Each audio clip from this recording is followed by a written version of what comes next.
Assalamualaikum warahmatullahi wabarakatuh. Perkenalkan, nama saya Heni Widianti dari kelas 3D, NIM E1E0191141.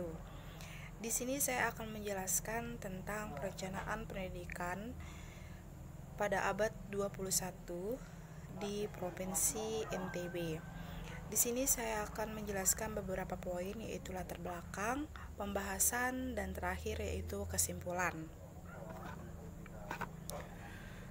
Perencanaan pendidikan di sekolah dasar Provinsi NTB pada era abad 21. Pertama, latar belakang. Perkembangan dunia abad 21 ditandai dengan pemanfaatan teknologi informasi dan komunikasi dalam segala segi kehidupan, termasuk dalam proses pembelajaran. Dunia kerja menuntut perubahan kompetensi, kemampuan berpikir kritis, memecahkan masalah, dan berkolaborasi menjadi kompetensi penting dalam memasuki kehidupan abad 21. Sekolah dituntut mampu menyiapkan siswa memasuki abad 21. Subjek abad 21 terdiri atas bahasa Inggris, bahasa resmi masing-masing negara, bahasa pergaulan dunia, seni, matematika, ekonomi, pengetahuan alam atau sains, geografi, sejarah, pemerintahan, dan kewarganegaraan.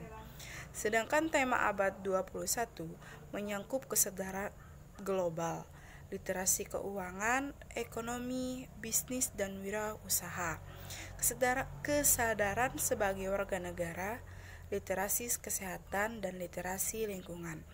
Taksonomi Bloom sebagai acuan dalam tujuan pembelajaran menyangkut dimensi pengetahuan dan proses kognitif.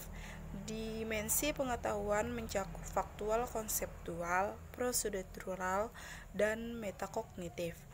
Proses kognitif terdiri atas 1. Mengingat, 2. Memahami, 3. Menerapkan, dan 4. Menganalisis, 5. Evaluasi, serta menciptakan.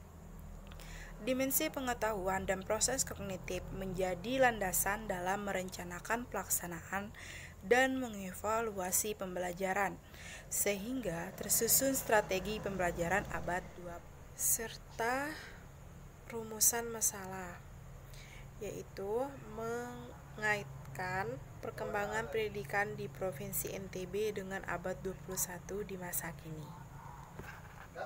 Pembahasan.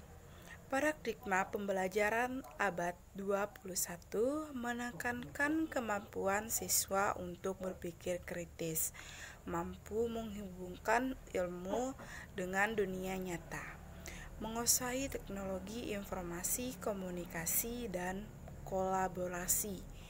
Proses pembelajaran yang mampu mengakomodir kemampuan berpikir kritis siswa tidak dapat dilakukan dengan proses pembelajaran satu arah. Pembelajaran satu arah atau berpusat pada guru akan membelenggu kekritisan siswa dalam mensikapi suatu materi ajar. Penguasaan teknologi informasi komunikasi menjadi hal yang harus dilakukan oleh semua guru pada semua mata pelajaran. Penguasaan TIK yang terjadi bukan tataran pengetahuan, namun praktik pemanfaatannya. Metode pembelajaran yang dapat mengakomodir hal ini terkait dengan pemanfaatan sumber belajar yang variatif, mulai dari sumber belajar konvensional sampai pemanfaatan sumber belajar digital.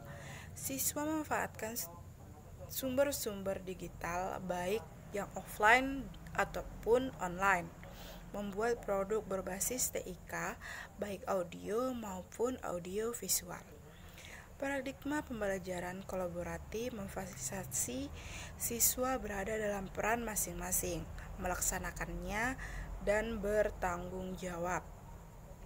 Sikap individualistik, mau menang sendiri dan bekerja mandiri akan mengurangi kemampuan siswa dalam menyikapi diri menyongsong masa depan. Setiap kompetensi yang ada masing-masing dikolaborasikan sehingga dapat meningkatkan kompetensi dan pencapaian hasil.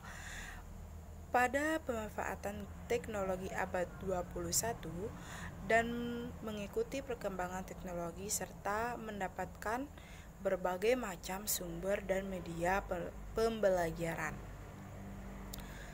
Pada pendidikan di Provinsi NTB, di sekolah dasar menggunakan salah satu yang diterapkan pada abad 21, yaitu kurikulum 2013 atau K13, di mana siswa yang lebih aktif dalam proses pembelajaran dan guru hanya sebagai fasilitator saja.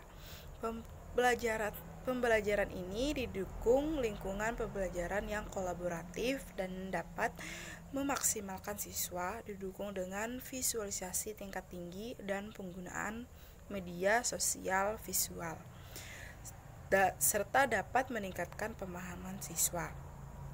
Adapun juga pembelajaran sebagai contohnya di masa kini pembelajaran daring yang memanfaatkan teknologi, di mana menyiapkan fasilitas seperti kuota untuk belajar.